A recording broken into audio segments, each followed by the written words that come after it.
हमारे on behalf of मेरी बात से चारों एक्यूज्ड, तीन का तो कोई रोल नहीं, एक का तो अफेयर भी मान लें। संदीप नाम जो है, संदीप ही उसकी बहन का जो पीड़िता है उसका भाई है। एक संदीप उसका जिसका अफेयर है, जिस पर 104 कालें हुई हैं।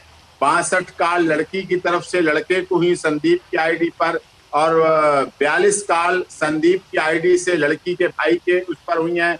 जबकि एक ही गांव में रहते हैं, पास पास मकान है, फिर भी टेलीफोन से ही बात होती है, एक ही टावर बोल रहा है। ये किस तरफ इशारा कर रहा है? किस तरफ की जांच करनी चाहिए? इसका मतलब प्रेम संबंध थे क्या? किस तरह है? किस एंगल से जांच हो, किस एंगल से इन्वेस्टिगेशन हो, दोनों पक्षों से नार्को टेस्ट हो, लाई डिटेक्टर हो, पॉलीग्राफी टेस्ट हो, सारे टेस्ट हो, चाहे एसआईटी करे चाहे सीबीआई करे। किस कानून के अंतर्गत, क्योंकि एपी सिंह जी आप तो स्वतंत्र हैं इस तरह का कंजेक्चर ड्रॉ करने में। अभी तक तो ना तो एसआईटी ने किसी ने खुलासा तो करा नहीं है किसके किसके बीच में बात हो रही थी। 2 फोन नंबर हैं, 2 लोगों के बीच में बातचीत थी, उसमें कौन कौन इन्वॉल्व था ये इन्वेस्टिगेशन का पार्ट है। आप प्रेम प्रसंग या कुछ भी कहना चाहें वो सब इन्वेस्टिगेशन का पार्ट है। पर मैं आपसे समझना चाहूंगा, नार्को टेस्ट की बात हो रही है, कानून के किस धारा, किस सेक्शन के अंतर्गत जो एक्यूज्ड है और जो परिवार है उसके लिए नार्को टेस्ट के लिए सरकार रिकमेंड कर सकती है? ये काम तो कोर्ट का होता है ना सर? नहीं, कोर्ट का नहीं होता, इन्वेस्टिगेशन एजेंसी का काम होता है। इन्वेस्टिगेशन एजेंसी अपनी इन्वेस्टिगेशन के तहत अंडर सेक्शन 146 145 सीआरपीसी की जब जांच करती है, जब वो केस जब चार्जशीट तैयार करती है 149 सीआरपीसी में, चार्जशीट आगे प्रोसीड होती, जैसे जैसे आगे प्रोसीड होती जाती है, उसको इन्वेस्टिगेशन के पार्ट पे जहां उसे लगता है वहां वो सारी ये मॉडर्न इन्वेस्टिगेशन टूल्स हैं, इन टूल्स का प्रयोग किया जा सकता है। सच को उजागर करने के लिए किया जा सकता है। ऐसा नहीं दुनिया के सारे शिकायतकर्ता सच ही बोलते हैं, ऐसा भी नहीं कि दुनिया के सारे आरोपी झूठ ही बोलते हैं। किसी का पैमाना तो नहीं है ना किसी के ऊपर, माथे पर तो किसी के लिखा नहीं है। तो इस सब प्रोसीजर के तहत क्रिमिनल प्रोसीजर कोड है, आईपीसी है, भारत का संविधान है, इन्वेस्टिगेशन एजेंसी को पावर दी गई है। लोकल पुलिस को पावर कम थी, उससे ज्यादा पावर एसआईटी को दी गई। एसआईटी पर भी लोगों का भरोसा नहीं लगा, या राजनीतिक के लिए कहिए, या राजनीतिक लोगों की उतावलापन कहिए, या इन्वेस्टिगेशन एजेंसी पर बेभरोसा कहिए। उसके बाद central bureau of investigation CBI तो देश की सबसे बड़ी निष्पक्ष जांच एजेंसी है। सब विश्वास करते हैं। सुशांत के केस में 2-2.5 महीने से ज्यादा लग गया सीबीआई केस की मांग करते करते, तब कहीं सीबीआई सेटअप हो पाई। रामपाल दास बरवाला के महाराज दुरुस्त कर देता हूं सर। सुशांत सिंह राजपूत के मामले में अगस्त 4 को बिहार की सरकार ने सीबीआई जांच की मांग करी। सीबीआई ने अगस्त 5 को जिसको आप बता रहे थे डीओपीटी, उन्होंने इसके ऊपर नोटिफिकेशन किया और अगस्त 6 को सीबीआई ने इसमें एफआईआर दर्ज कर ली थी। ये आपको मैं बता रहा हूं 3 दिन के अंदर अंदर सीबीआई ने जांच इस पे अपनी शुरू कर दी थी, इसमें एफआईआर रजिस्टर कर ली थी और 16वें दिन वो मुंबई पहुंच भी गए थे। तो शायद आप जिस तरह से 2.5 महीने का जो बता रहे हैं वो ठीक फैक्ट नहीं है सर। सीबीआई ने जैसे जो बिहार की पुलिस है उसने जैसे ही सरकार ने सीबीआई के लिए मामला भेजा तो 3 दिन के अंदर अंदर सीबीआई के पास केस रजिस्टर हो गया था। मैं आपसे ये समझना चाहता हूं आपकी लाइन ऑफ डिफेंस क्या होगी अक्यूज के लिए? हमारी लाइन ऑफ डिफेंस सब कुछ आपको पता चल जाएगी। आपका आज तक न्यूज चैनल उत्तर सबसे तेज न्यूज चैनल है और उत्तर भारत में तो सबसे अधिक देखा जाता है, ठीक है, और आपको सबसे अधिक पहले पता भी चल जाता है। लेकिन अभी मेरी लाइन ऑफ डिफेंस मत ओपन करवाइए, इन्वेस्टिगेशन होने दीजिए। हम सारे सबूत, सब चीजें कलेक्ट करते जा रहे हैं, इकट्ठे करते जा रहे हैं। आपके पास चौंकाने वाले सबूत पहुंचेंगे और मैं तो समझता हूं क्योंकि आप क्राइम की रिपोर्टिंग और पूरा तल्लीनता, चौंकाने वाले सबूत होंगे। सीमा कुशवाहा जी भी मेरे साथ इस समय जुड़ रही हैं।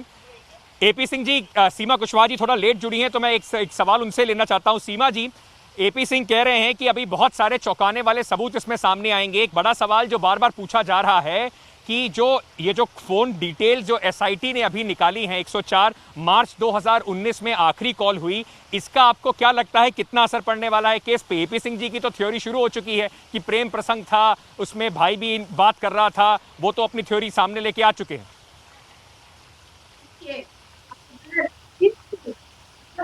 के बात भी कर रही थी बेटी, तो किसी को उसके साथ खेत में जाकर के रेप करने का, उसका मर्डर करने का अधिकार नहीं है।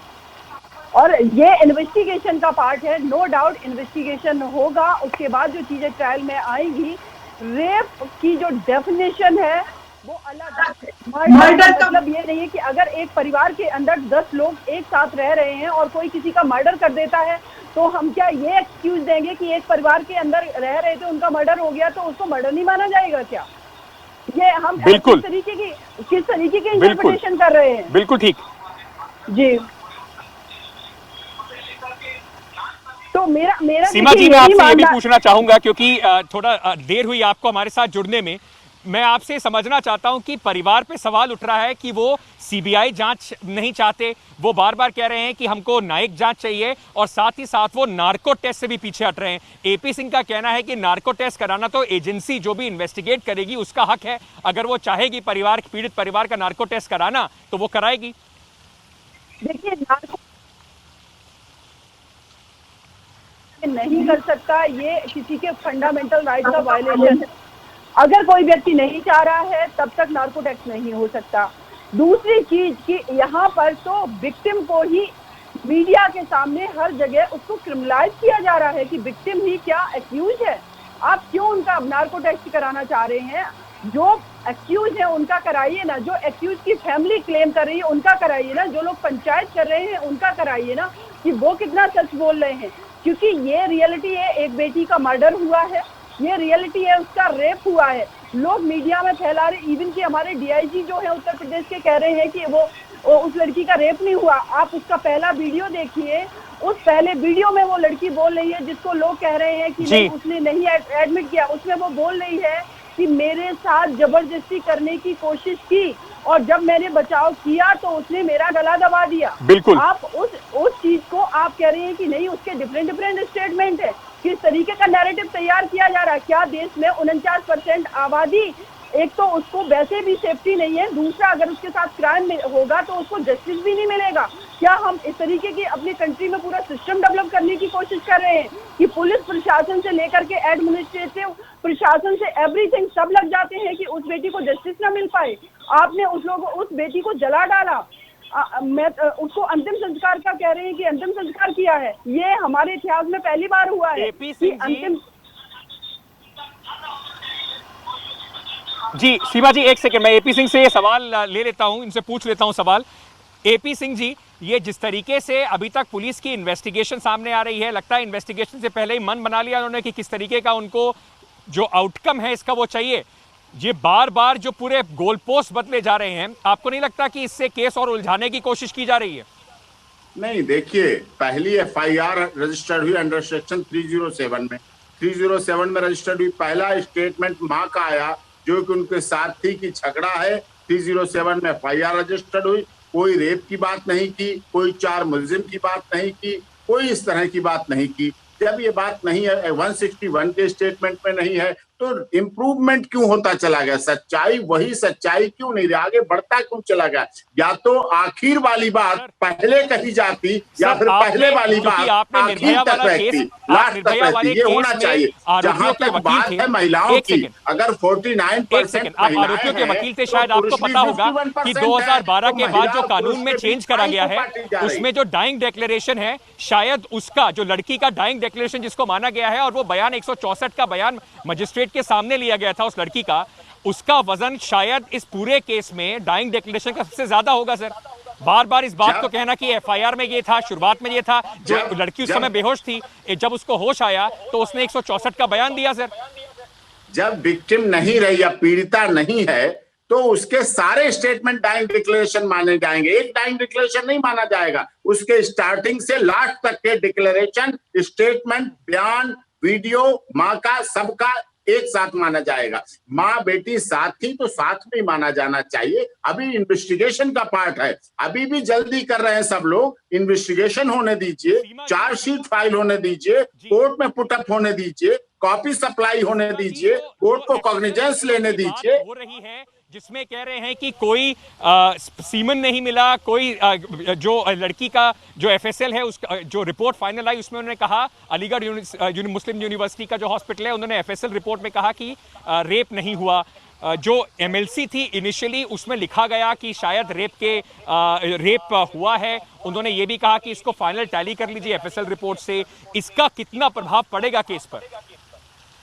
देखिए आप किससे सवाल सीमा जी। सर हाँ या मैं आंसर करती हूँ। देखिए क्या है कि ये कहा जा रहा है कि एक तो मैं सो रही हूँ कि जो डाइंग डिक्लेरेशन है वो एक बेटी के मतलब एक जो भी डिसीज पर्सन है उसके सारे स्टेटमेंट को डाइंग डिक्लेरेशन माना जाता है। इंडियन एविडेंस का जो सेक्शन है उठा के देख लीजिए। डाइंग डिक्लेरेशन का मतलब यही है कि जब किसी व्यक्ति को उसको ये आशंका हो जाए कि अब वो बचेगा नहीं, उस टाइम जो स्टेटमेंट दे रहा है उसको डाइंग डिक्लेरेशन माना जाता है। और वो सारे स्टेटमेंट को डाइंग डिक्लेरेशन नहीं माना जाता है। क्या वो बेटी जिस दिन उसके ऊपर अटैक किया गया उस दिन उसको पता थी कि वो मर सकती है? उसके स्टेटमेंट को वहां के आप डाइंग डिक्लेरेशन कैसे मान सकते हैं? और दूसरी चीज जो डीआईजी ने बोला वो बिल्कुल भी इनरिस्पॉन्सिबल स्टेटमेंट दिया है। उनको एक बार जो भी है ये 375 सेक्शन आईपीसी का पढ़ना चाहिए जो 2013-2018 में जो अमेंडमेंट किया गया। पेनिट्रेशन बिल्कुल कंपलसरी नहीं है इसके लिए, रेप के लिए। और जो भी वहां पर उनका स्पर्म वगैरह मिले ये कंपलसरी नहीं है। ये पीड़िता का स्टेटमेंट ही कंपलसरी है कि उसके साथ रेप किया गया। हमने किस तरीके का पूरा नैरेटिव बना रखा है। और सीमा जी मैं बस आखिर में एक सवाल पूछना चाहता हूं जिसको आप थोड़ा जल्दी से मुझे संक्षेप में जवाब दे दें।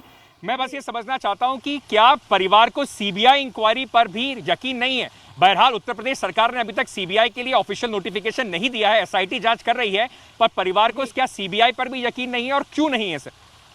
देखिए सर, जिस तरीके से इस केस में शुरुआत से चीजों को टेम्पर किया गया, फैक्ट मैनिपुलेट किए गए। डीआईजी उत्तर प्रदेश के बोल रहे हैं कि रेप नहीं हुआ है, जबकि वो बेटी जिसका पहला वीडियो है उसमें वो बोल रही है कि मेरे साथ जबरदस्ती की, जब मेरे बचाने की कोशिश की तो मेरा गला दबा दिया। वो वहाँ की जो लोकल लैंग्वेज है उसमें वो बोली मेरा गला दबा दिया। उसके बावजूद भी जो डीजीपी है वो स्टेटमेंट दे रहे। कैसे परिवार भरोसा कर ले? लेकिन परिवार का ये नहीं कहना है कि हम सीबीआई जांच नहीं चाहते। उनका कहना है कि सीबीआई जांच हो लेकिन हमें जांच चाहिए, कोर्ट मॉनिटर करे। तो इसमें गलत क्या है? मुझे तो लगता है बिल्कुल गलत नहीं है। और ये पीड़ित परिवार का अधिकार है कि जब उनकी बेटी को मारा गया, कोर्ट की मॉनिटरिंग में सीबीआई जांच होती है तो परिवार को उससे कोई दिक्कत नहीं है, उनको कोई नहीं है और वो लोग पूरी तरीके से कोऑपरेट कर रहे हैं। लेकिन आप ये सोचिए कि यहाँ पर एक नैरेटिव ही दूसरा बनाया जा रहा है। ऐसी निर्भया केस में किया गया, वो इस बस में नहीं था, वो कहीं और था। इस तरीके का पूरा नैरेटिव बनाया गया और देश की 51% आबादी उसी ने तो ये पूरे मानक गढ़े हैं। सोसाइटी का स्ट्रक्चर कैसा बनेगा, स्त्रियां कहाँ रहेंगी, पुरुष क्या करेंगे। स्त्रियों ने क्या एक भी चीज हमारे देश के अंदर डिसाइड की है कि मेरे भारत की शासन सत्ता संस्कृति कैसी होगी?